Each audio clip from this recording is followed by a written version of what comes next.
Hello, everybody, and welcome back to another episode of Nessie's Dead. We are your hosts, Spencer and Helen. Hey! How are you? I'm doing good. How are you? I am exhausted from spending an hour trying to figure out connecting this microphone to the computer, but I'm fine. It's always technical issues with you. Always. Always. Even if nothing's wrong with the tech, there's something that goes wrong with the tech for me. It's always something that goes wrong with the tech for you. It is. But I'm excited because you have become the true crime girl on our podcast, which is funny because that was not what really was intended. It just kind of naturally has happened that way through, in general, choices of stories we cover, but also in the rollout and whatnot. But I will be taking your place tonight as the true crime girl because I have a true crime case to cover. Ooh, you are taking my place. You're trying to one-up me over here, aren't you? Yeah, pretty soon I'm going to be on TikTok. Oh, look at you go. This is a case that I stumbled on a few months ago trying to do research for a different episode. And when I came across it, I was like, wow, why is this not more talked about? This is crazy. And it's relatively local to us, being in Texas. Parts of it do take place in Texas, nowhere near where we live. Okay. But it does happen in Texas. So are you ready? Are you ready to know for the plunge? I'm ready to take the plunge. Tonight, we will be talking about the Texarkana Moonlight Murders, also known as the case of the Phantom Killer. Oh, okay. So little cross borders here. Yes. For anyone who doesn't know, Texarkana is where Texas and Arkansas meet. And there are these like twin cities that partially operate as one, like unit, community, city, whatever, but they also operate as separate. So there is a Texas Texarkana and there's also an Arkansas Texarkana. Okay. And they're both Texarkana. And this case takes place predominantly on the Texas side, but a little bit of it does go into the Arkansas side as well. But it is this whole community of Texarkana itself that was plagued with the Phantom Killer. Gotcha. This takes place, like I said, in Texarkana in the 1940s. Now, at the time, Texarkana had a population of about 30,000 people, and that's between both of the cities on both sides. And it was predominantly pretty safe. Very kind of just think of your typical late 40s suburban area, safe, normal. People don't lock their doors or windows at night. Just think of that picturesque Americana 1940s town. And the city was based around a railroad, which did bring in a lot of soldiers and a lot of day laborers who were working with or on the railroad, and they would stop by and then hop back on and get to the next stop. But like I said, everything was very sweet, calm, safe, up until February 22nd, 1946 is where all of this begins, when 25-year-old Jimmy Hollis and his girlfriend, 19-year-old Mary Jean Larry, were out for a date night. They went to see a movie, which that was like the thing to do in the 40s for a date night. By the end of the evening, they made it into Jimmy's car, and they parked in an area known as Lover's Lane. Now, this is the Texas side of Texarkana. Okay. They're in the car, they're all immersed with one another, when suddenly the couple is interrupted with a bright light shining in through the window into the car. They look over and, they're partially blinded, so they're not really able to make out totally what they're seeing. They are able to see that they have a flashlight shining at them, and they can kind of make out a man standing right outside the door. Now, their initial thought was, oh, this is probably a police officer. We're in our car, off the side of the road. It's late at night. They're probably going to tell us to get going. They're on Lover's Lane. Yes. And of all places, Lover's Lane. Very fitting name, of course. But to their horror, this man standing outside the window with a flashlight was not a cop. And the other hand was a gun, and it was pointed at them. Jimmy rolls down the window And he tells this unknown man that they've got the wrong person. They're like, hey, I don't know what you're looking for, but I think you got the wrong guy. To which this unknown man with a gun and a flashlight responds, I don't want to kill you, fella, so just do as I say. I mean, I can't even imagine this just sitting in my car and someone with a gun just appearing out of nowhere. No, it's terrifying. I'm sure their initial thought at first, of course, was it's probably the police, and then all of a sudden they have a gun pointed at them, and they're back on this road, probably nobody around for quite a few miles or so. Yeah, I think it's a relatively secluded area. Yeah. So, which does not bode too well for them. But the couple does do as the man says. And when he tells them to get out of the car, they do get out of the car. They notice that he's wearing a white pillowcase over his head with eye holes cut out. Now, the whole thing with the gun is terrifying. Yeah. But I feel like the fact that he's masked, and not just any mask, it's this kind of hokey pokey homemade pillowcase mask. To me personally, that adds an extra element of unsettlingness to it. Yeah, it's very Friday the 13th, part 2. Okay, yeah. Yeah. In the images of the description of this masked man, the pillowcase on his head kind of looks almost executioner mask-like, which I think is very creepy. The Zodiac Killer. Yes. Now, we can get all into that.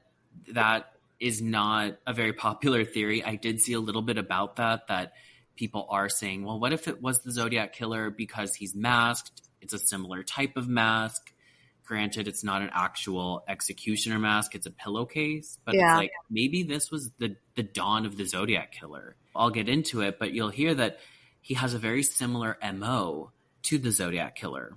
It could be. It's a very different area because the Zodiac Killer was San Francisco area, and this is Texarkana, and it's like almost 20 years apart. But this really could have been his beginnings, or this could have maybe been what inspired the Zodiac Killer, perhaps. I mean, everybody's got to start somewhere. Who's not to say that he didn't start here and it was one of his first kills and things escalated from there, and maybe he moved. Maybe he had to get out of the area for some reason and he decided to start a new life somewhere else, but bad habits didn't die. Nope. Yeah. I really think this could be connected, but for now, we'll keep to this case.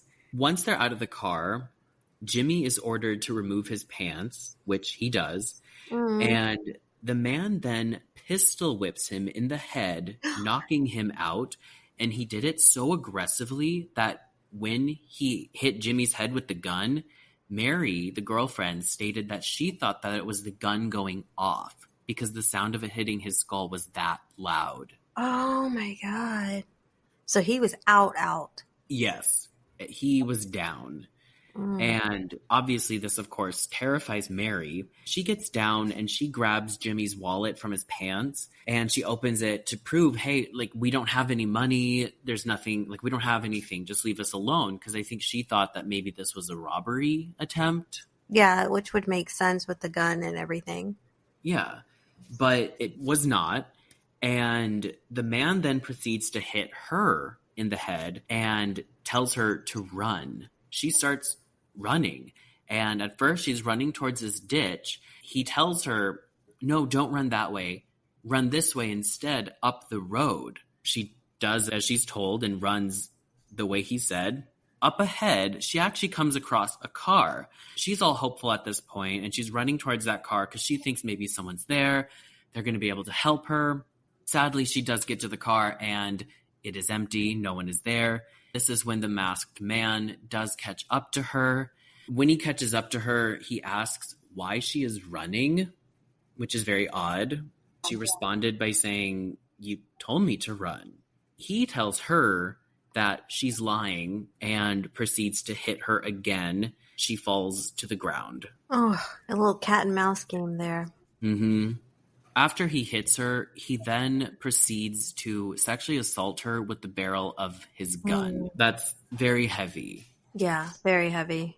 While all this is happening, a car's headlights start to appear from in the distance, causing the masked man to stop and run off. Mary is just left laying there, traumatized in the street. And this approaching car, she was thinking was going to stop and help her. They did not. This car just drove past. Now, maybe, who knows? Maybe they didn't see her, or it didn't register in their head that something, I don't know, maybe they thought she was a deer. You would think they would see her, and it's not kind of that time period where you don't pick up hitchhikers. So you wouldn't think they would just pass her because it was a threat to them. Mm-hmm. Well, it was also nighttime. Maybe when they passed by, they didn't see. Maybe. Could have been. Yeah, but sadly, they did not stop. But Mary was able to muster up the strength to get up and flee on foot. About half a mile away, she comes up to a house where she's able to get help and call the police, thankfully. All the while, Jimmy is actually still alive and wakes up. He's just sitting there by the car? Yeah, I mean, I'm sure he's very out of it because he just got hit aggressively hard in the head with a gun. But he wakes up and he's able to flag down a passing car. And this car stops. This car stops and helps. So that's good. Yeah. And he's able to call the police. And about half hour later, the county sheriff, Bill Presley, arrives to the scene. The couple was immediately hospitalized and they were able to physically recover. Now, they were questioned right away about what went down. They were asked to identify the unknown attacker. Everything, like all their accounts of what happened this night, everything is very consistent. Their stories never change. They have the same stories for each side of what happened to them. And they both described this unknown masked man in the same way. They did have a tiny difference. That tiny difference, the police thought was enough to consider invalid, and they just shrugged it off. What was the difference? Mary stated that the masked man was about 6 feet tall, late 20s, and she was able to see a tiny bit of skin through those little eye holes in the pillowcase, and she said that she believed him to be a light-skinned African-American man. Meanwhile, Jimmy said he was also about 6 feet tall, early 30s, and was a very tan white man. Now, to me, those are so incredibly close for the descriptions. It is shocking to think that the police were like, oh, that's inconsistent. Yeah, they're pretty much spot on. I mean, you also got to think the guy was pistol whipped in the back of the head. So yeah, they were both just severely traumatized, and it's dark. Their accounts are going to be a little bit different based on the circumstance itself. Yes. So there was some shining police work right there. We always have the good officers here, don't we? The good team. Colin team. Like the Gainesville Ripper case. Yeah. And how they kind of just slept on a lot of really strong evidence. For a very long time. For quite a while. And they had it. In this case, they had just some description. The Gainesville Ripper case, they had the evidence. They had everything they needed to go off of and could have caught the guy. So for anyone who has not yet listened to our Gainesville Ripper case, definitely go check that one out. It's very interesting. It's also very brutal. So if you don't like the crime that is graphic, then that might not be for you. Correct, yes. But for now, we'll get back to the case of the Phantom Killer.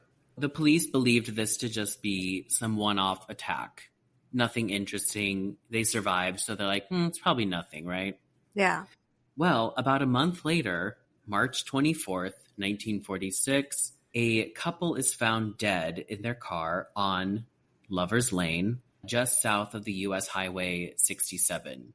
The couple was identified to be 29-year-old Richard Griffin and his girlfriend, 17-year-old Polly Ann Moore.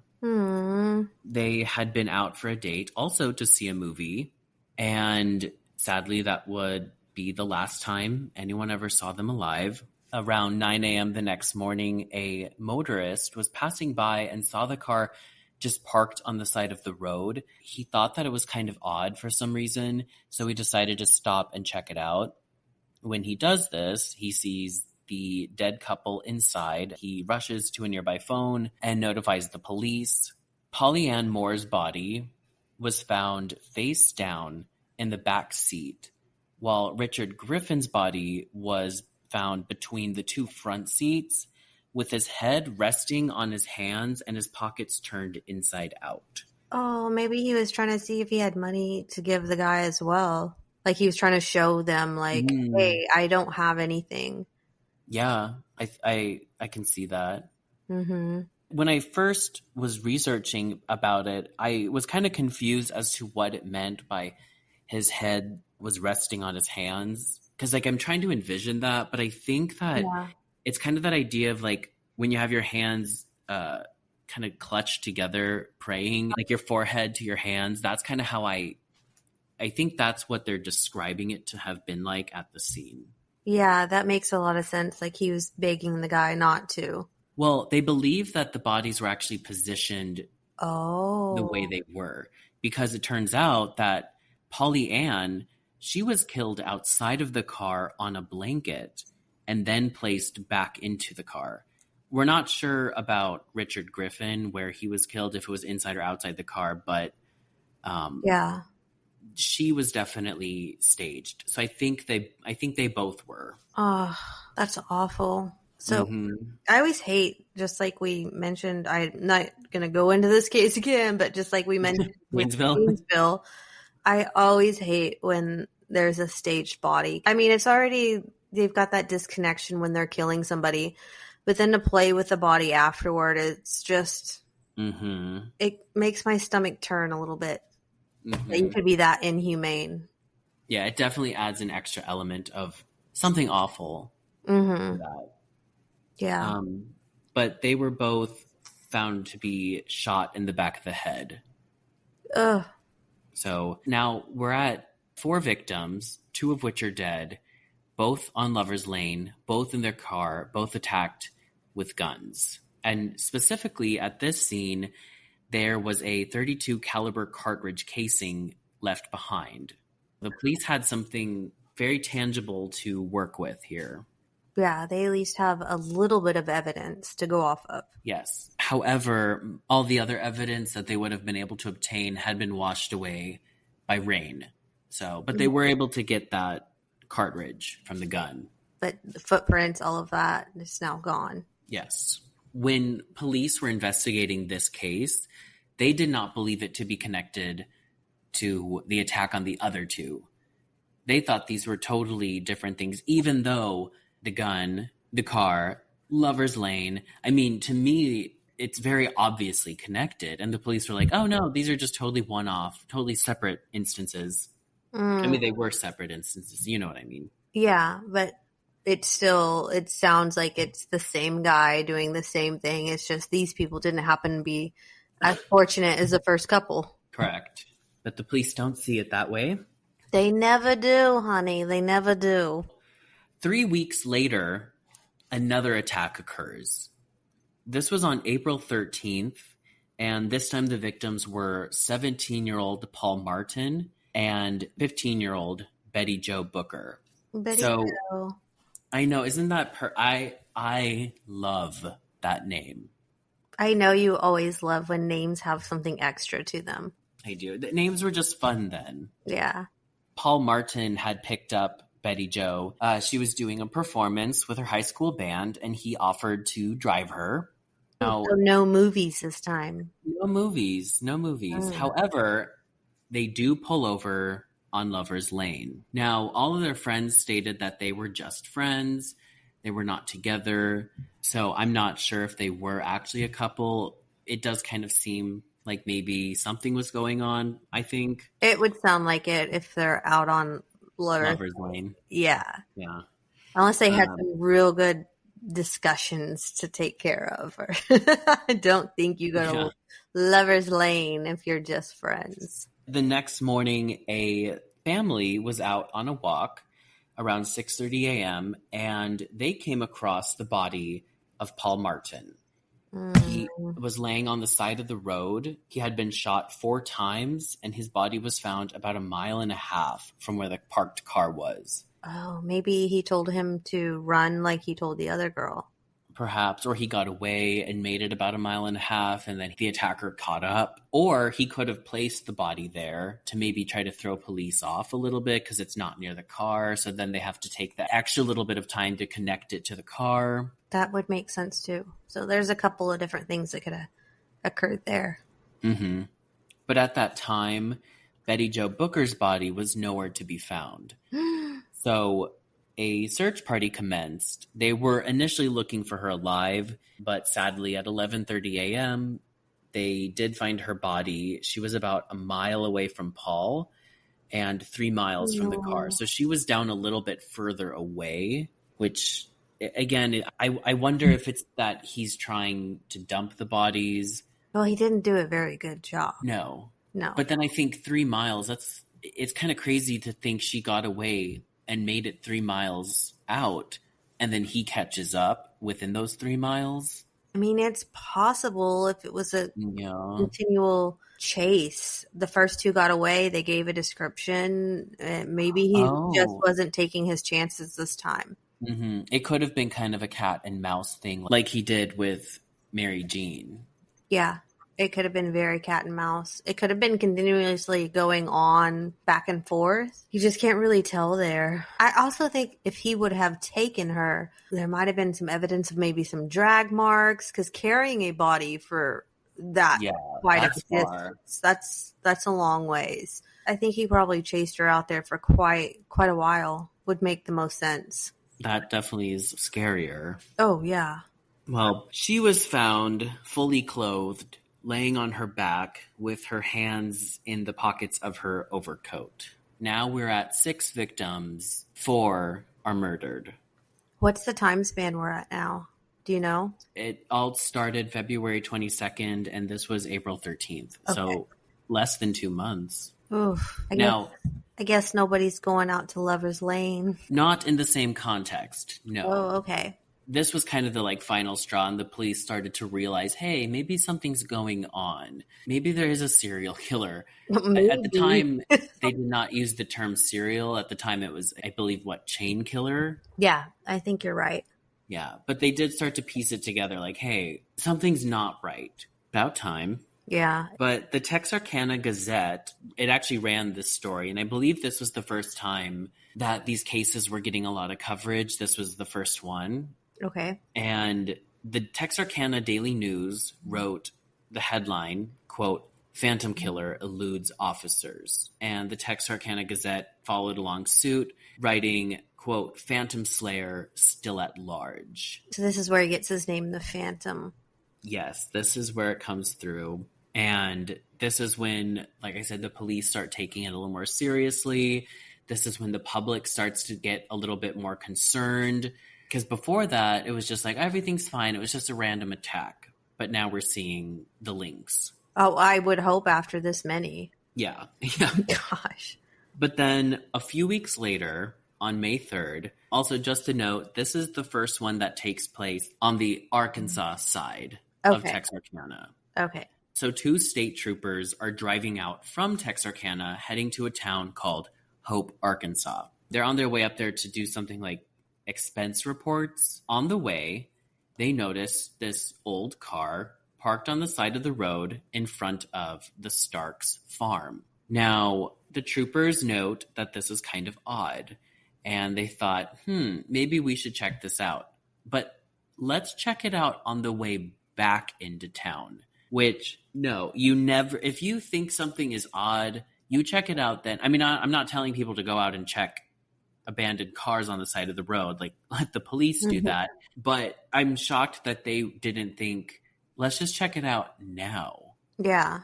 Because they could have, as you'll hear, they could have saved a life. Oh, they just needed to go run those errands first, though. Those damn expensive ones.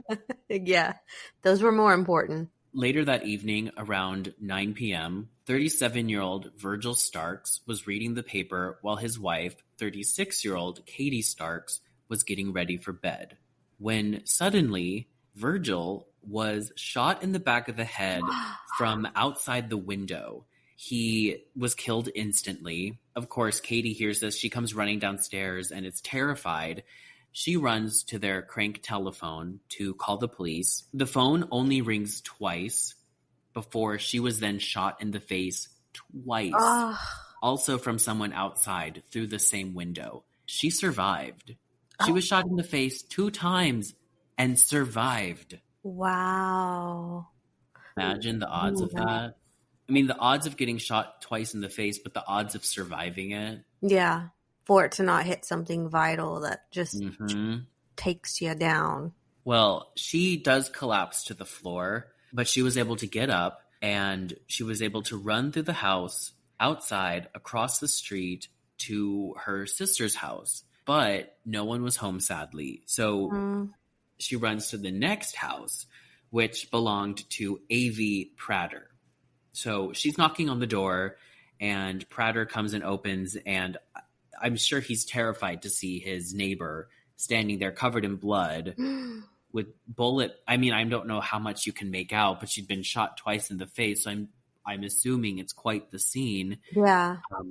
And all she's able to muster up is Virgil's dead before she collapses back to the ground.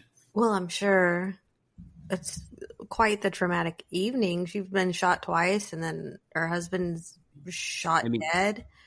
She was able to run outside, run through her house, get outside, across the street, check the house across the street, and then make it to the next one. Pure adrenaline. Yeah. Yeah. I mean, that's crazy. Mm-hmm. But the neighbor, A.V. Prater, he instantly grabs his rifle and fires it into the air as like a summoning method to call out to the neighbor. So interesting summoning method. I mean, maybe summoning method is like the worst way I could have described that. I couldn't. Interesting. I mean, it's like he shoots the rifle in the air and it notifies the neighbor that something's up. I don't know. Maybe they had like maybe two shots in the air means help me, and they were like, oh, 2 shots. Yeah, maybe it was just like they had something beforehand, like if you hear me shoot my gun, then like it's danger. I can't get to the phone. I can't get to your property. But maybe it was just like 2 neighbors had a little passcode going on. Yeah. That's such a 1940s farm life. It is. So Elmer Taylor, the next door neighbor, he does run to come help. The pair rush Katie to a local hospital, and she was able to make a full recovery. Oh, wow. Mm-hmm. But this was not considered to be part of the Phantom Killer spree. The police believed that because it wasn't the same MO of a young couple in a car on Lover's Lane, and because it was on the Arkansas side of Texarkana instead of Texas, they were like, oh, that's another one-off that has nothing to do with the Phantom Killer. But still, it's in practically the same area. Uh-huh. Only a few weeks apart. And you have people that are being shot and people that are dying. And even if you were like, oh, this could have been different circumstances here, you would still need to look back and say, hey, across the border, we've just had, 6 people attacked by some phantom, and maybe this could be correlated just to, kind of put it together. There's no way you don't just take that assumption and be like, it's not correlated at all. Yeah, just like, not to refer to this case again, but just like with the Gainesville Ripper, the screwdriver used to break you and the screwdriver. I'm obsessed with that screwdriver. And the fact that the bank robbery happened the same day down the street from one of the victims' homes, and they traced it back to a campsite, and the campsite had the screwdriver. Like, hello. Exactly. And the cops ignored it. I think this police department must have the same manual that they were trained with. Yeah. At this point, I'm starting to think everyone's getting the same training manual. I think so. And, even if it's not connected, I think that authorities should look into all possibilities. Yeah. I'm looking at you, Austin Police Department, right now. Smiley faces and things, Not that Ripper. Like, you have to look at all, in this case, worst case scenario is a serial killer. Well, you already have the serial killer in the area. Yeah. So anything weird that happens look into it with the lens of this could be related. Exactly. And it doesn't have to be, but it could be. And you could be solving the case and saving a lot of lives and not just solving it to wrap it up to look good, you know? Exactly. It seems like they always want to do the let's just wrap it up. Yes. It's so frustrating. It is. But in 1948, only 2 years later, this was ruled to be unrelated to the Phantom Killer. Wow. Mm-hmm. But most people do believe it is connected. I believe it is. I assume you believe. Yeah. I hope our listeners believe as well. So, police posted a reward for whoever could find the killer, and it reached a total of $10,000, which in today's money would be $150,000. Wow. That's a nice chunk of change. Yeah. I mean, I don't know how willing I'd be to risk my life to track down a serial killer. Yes. Hope that I'm the one that survives it. Yeah. For maybe 150,000. I would not be super comfortable with that. However, a lot of people in the town were, but people were terrified. The whole community at this point is just in a panic. As you would be. Yeah. And I mean, they were doing things trying to keep themselves as safe as possible. Stores were closing early. There were town curfews. All the nighttime movies were canceled, especially considering 4 of the victims had just left the movies. People started locking their doors and windows, which is such an odd thing to think about because it's like, of course, you lock your doors and windows. But in the 40s, it was very different. People left them not only unlocked, but opened all day. That's wild to think about nowadays. The second I walk into my apartment, that door is locked and double bolted. Also, all of the stores were being sold out of guns and ammo because everyone was buying up as much protection as they could. And then the police, alongside some groups of teenagers, were setting up traps to stake out in cars. Like they were heading down in cars on Lover's Lane, loaded up with guns, hoping that the Phantom Killer would come to their car so that they could stop him, which sounds terrifying. It does. However, the case of the Phantom Killer, or the Texarkana Moonlight Murders, has never been solved. But we do have suspects and theories. Of course, like a lot of these kinds of cases, there were a bunch of false confessions that came forward, and there were some pretty decent suspects that the police were looking into for a little bit. Everything has been officially shelved. Everyone has been cleared. There's no official suspect as of now. However, there are a few suspects that people still look at that is pretty good reason to believe that they could have been connected or they could have been the Phantom Killer themselves. And the first one we're going to get into is Ewell Swinney. He was a 29-year-old car thief, and he was actually initially tracked down after the police were called on him for failure to pay rent to the landlord. But his wife, Peggy, actually told the police that he was the Phantom Killer, and she, for some reason, was able to go into pretty good detail about some of the stuff around the murders. She was even able to tell the police locations of a victim's possession. However, her stories did not stay very consistent. It was like all of the confessions and all of the telling of everything it kind of kept changing. The police were starting to think that she was making it up for whatever reason. Why? I don't know. Maybe just to throw her husband, like maybe she was mad at him, so she's like, I'm going to throw you under the bus. How do you like it? By being the Phantom Killer? Yeah. That's a big throw under the bus right there. That's a big one, yes. What did he do? But after the police were like, your story is very inconsistent. Like, you got some details right about this, but everything else doesn't add up. She actually recanted her confession. Oh. Now, a lot of people do think that Ewell Swinney really was the Phantom Killer and that Peggy really was telling the truth. And the reason she had these inconsistencies and was struggling with keeping the story straight was because she was really nervous about herself getting caught. Like if she was involved, or even if she wasn't involved, like she knew something. So she kind of had to protect herself from getting in trouble. I don't know how I feel about that, but I see that. Like, I get where people are coming from with it. Maybe a bit, yeah. But not long after, Ewell Swinney was caught in a small police chase in Atlanta, Texas. He had stolen another car and the police were after him. They did corner him. And at one point, Ewell Swinney goes, "Please don't shoot me." And the cop was like, "You stole a car. I'm not going to shoot you. I'm just trying to arrest you." To which Swinney replies, quote, "Don't play games with me. You want me for more than stealing cars."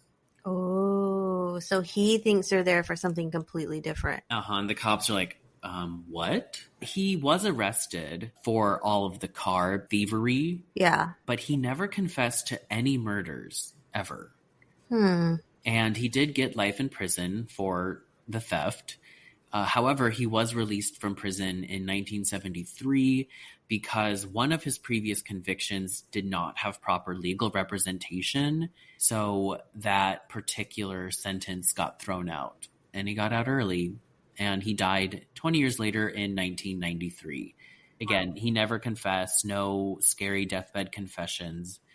And maybe he just took it to his grave. But typically when someone gets arrested, they'll confess something else, especially if you have a life sentence. Usually that's when things come out. Well, maybe he wasn't the killer. Maybe he had done some other crimes that he thought. Maybe he had robbed a grocery store or something and he thought they were coming after him for that as well with the stolen car. It could have been something super just petty Yeah. and simple. Or it could have been like an aggravated assault or something that was not being the Phantom Killer.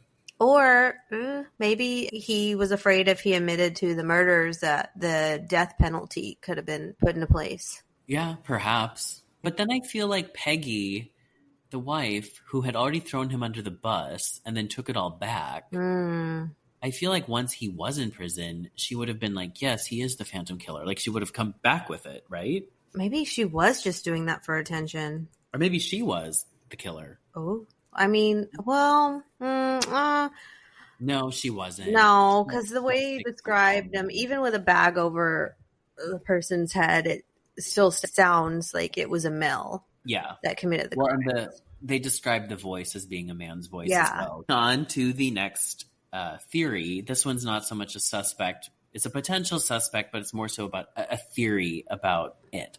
Okay. So this is the unknown hitchhiker theory. On May 7th, which is 4 days after the Starks farm attack, there was an armed hitchhiker who robbed and carjacked a man in Texarkana, and he threatened to kill him. And he told him that he had already killed 5 other people in Texarkana, naming the couple Paul Martin and Betty Jo Booker as his most recent victims. But what's kind of weird about that one is he listed that he most recently killed Paul and Betty Jo. However, the most recent were the Starks couple, not Betty Jo and Paul. So I don't know why, unless really the Phantom Killer did not attack the Starks and it really was a one-off thing. Could be. I mean, that would put that into play that the Starks family was different. Maybe they had some enemies out there. Maybe they did some crummy farming deals or something, or who knows. But if he did state that he did these crimes and those were the last 2 he admitted, I would think if he was admitting these crimes falsely, he would have maybe thrown the Starks family into the bunch just to have that higher kill count, because most people that are trying to get attention or, you know, piggyback off of something, they're going to go throw in anything that they can. And it didn't seem that this was the case for him. I agree. Yeah. The police, they did not believe that this was really the Phantom Killer. Their reason was he was not wearing a mask. So they're like, oh, it can't be him. And it's like, well, you can take a mask off, first of all. But the police thought that it was odd that he would be so upfront about the crimes, which I understand. But I also feel like as a fear tactic, he was telling this man he was carjacking and robbing, he was telling him, like, hey, I just killed a bunch of people. I'll kill you if you don't give me this car. Or it could have been just a scare tactic. Or it could have been a scare tactic with literally nothing to back it. Now, this hitchhiker also did not attempt to kill this man. Oh. the Phantom Killer probably would have killed him or attempted to. Yeah. So I personally don't think that this one stands up too well either. No, maybe he was just really trying to scare the guy, and that was recently in the news. Of course, he would have known the names. Yes. It just seems like maybe he would use that just to get his way. Yeah, that's what I think it was. That makes a lot of sense. I have one more suspect to get into, and that is H.B. Duty Tennyson, another fabulous name. He was an 18-year-old university student who ended up killing himself on November 4th, 1948. But he left behind very cryptic notes, one with a riddle, and once it was solved, it points to the pen that he used to sign the letters. Inside of the pen was a rolled up piece of paper with the combination to a lockbox. In the lockbox, there was another letter. That letter read, quote, "Why did I take my own life? Well, when you committed 2 double murders, you would too. Yes, I did kill Betty Jo Booker and Paul Martin in the city park that night and killed Mr. Starks." End quote. So he put the whole thing in there. Who does that unless they actually did that? Right. In a very, very, very elaborate way, because he wrote the letter. The letter had a riddle. When you solve the riddle, it points to the pen. You find the pen. You open the pen. Inside the pen is a piece of paper rolled up with this confession. Very planned. Now, the police note that they don't ever find any tangible evidence to connect him to being the Phantom Killer. However, there is some circumstantial evidence. He did work as an usher at the movie theater that the first 2 couples had been at the night of their attacks. So, yeah, we have 2 couples that went to the movies. He worked at the movies. Maybe that's where he started off, was getting his victims from the movies and then... Yeah, picking them from there. Maybe he was like, oh, this is going to start to correlate, and maybe they might start looking for somebody who works at the movies, so he ventured outside of that aspect. Yeah, but what's interesting to note about that is the couple, so he listed that he killed Betty Jo Booker and Paul Martin. They were not at the movies, remember? They were, Paul was picking her up after that recital. Yeah. I don't know, I mean, that might mean nothing. That is something that people do talk about in terms of saying, oh, it can't be him. But I don't know. Do what you want with that information, I think. It's kind of odd that somebody would include that in their suicide because they're not getting arrested or getting any fame from it. He's already dead. Yeah. Why would he? But why would he not list the other victims? He only listed Betty Jo, Paul Martin, and Mr. Starks. True. There are 4 other victims, 2 murdered, 2 survived. I just find that kind of interesting. I don't know. I can't think of why you would not include all of them. No, that's odd. But he does have one more little tie to everything. His friend was living in the house of Katie's sister. Remember Katie, the one with the shot to the face? Yeah. Her sister lived across the street. Yeah. Doobie Tennyson's friend was living in that sister's house at the time. He's tied to that as well now. I mean, and he also confessed to killing Mr. Starks. And he was 6 feet and 3 inches tall. And the first description was that he was about 6 foot. Mm-hmm. Do we know if he was darker skin? I did see a picture of him. We can link it in the Reddit, but I wouldn't really think of him as tan. Oh. He was white, I believe. I think it was hard to tell also. I mean, the picture was black and white. Oh, that's true. Also, depending on when the picture was taken, like what if at the time of the crime he had been doing a bunch of farm work or something and he had just gotten a really dark tan? Oh, yeah, at Katie's sister's house. Yeah. Mm-hmm. Been Italian and he could just tan easy. Yeah, it's interesting that he has a link to so many different... Yeah, the movie theater and the Starks farm. Yeah, he's our guy.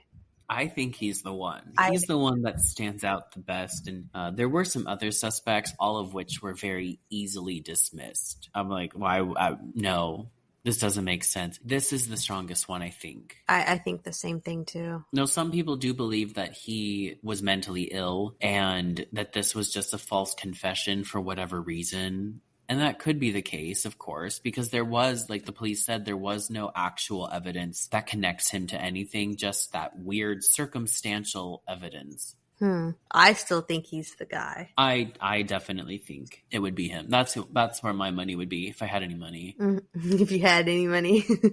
Yeah. Sames, honey, sames. But it's interesting because I feel like this case is very wild. It's a masked killer. He eludes the police. He's never caught, terrorizes a community. It never really, of course, people have talked about it. It's been covered on some stuff, but it's not one of those cases you really hear about often. Yeah. When I stumbled on it, I was like, why do I not know of this? Well, I haven't heard of a phantom killer. There we go. Well, I'm glad I could deliver You did. that information to you. You did very well. You would think you would hear about this more, especially us being in Texas and it being a serial killer. I did see something about people referring to this as an urban legend, and I was like, what? Did you look into it? Yeah, I mean, this all happened. Okay. Watch, this whole thing was a story. The whole thing was a story. You heard it here first on Nessie's Gut. There's like real documents on there are real victims. Well, I still think to go circle back around again to where we started, I still think it has something to do with the Zodiac killer. Oh. And you can't convince me otherwise. The mask, the guns, the couples. I feel like he just up and moved states and took some time off for himself. Maybe he went on vacation. Yeah. Well, remember the first description of him would have been late 20s. Mm-hmm. So the Zodiac killer started, that was in 1968. So he would have been in his mid to late 40s. Yeah, he would have been in his late 40s. And I mean, a lot of people are like, oh, he would have been too old. And I'm like, what do you mean? No. There are plenty of cases of killers who are much older than 40s. Yeah. And the fact that the Phantom Killer got away with everything, and so did the Zodiac Killer. They both targeted young couples in cars. They both used a gun. Now, the gun, they did use different types of guns. Well, it's been 20 years. I don't think he's carrying that same gun around with him. Of course, he probably got a new gun by that time point. I kind of feel like it makes sense that this Phantom Killer was using this time to kind of develop what became known as the Zodiac Killer. I think that makes a lot of sense. But when I looked into if other people thought about this connection to the Zodiac Killer, I found maybe one or two Reddit threads about it, and people were like, no, there's no way. But I'm like, no, there is way. I think this really could be connected. We both just said, oh yeah, H.B. Duty Tennyson, he's the guy, he did it. Oh, and now we're like, 20 years later, he became the Zodiac Killer. It could be the Zodiac. It could be HB. Those are our strongest, I think. Yeah. Not the hitchhiker. Probably not Ewell Swinney. Ewell Swinney was a car thief. Yeah. He didn't even get away with that. You know, if you can't get away with stealing a bunch of cars, I don't know how well you are at getting away with killing a bunch of people. Well, we do have the the Gainesville River. Did he steal a car? Yeah. He stole several. Oh, not us connecting this back to Gainesville. I know. I feel like if we keep doing serial killers, maybe they all kind of have something in common.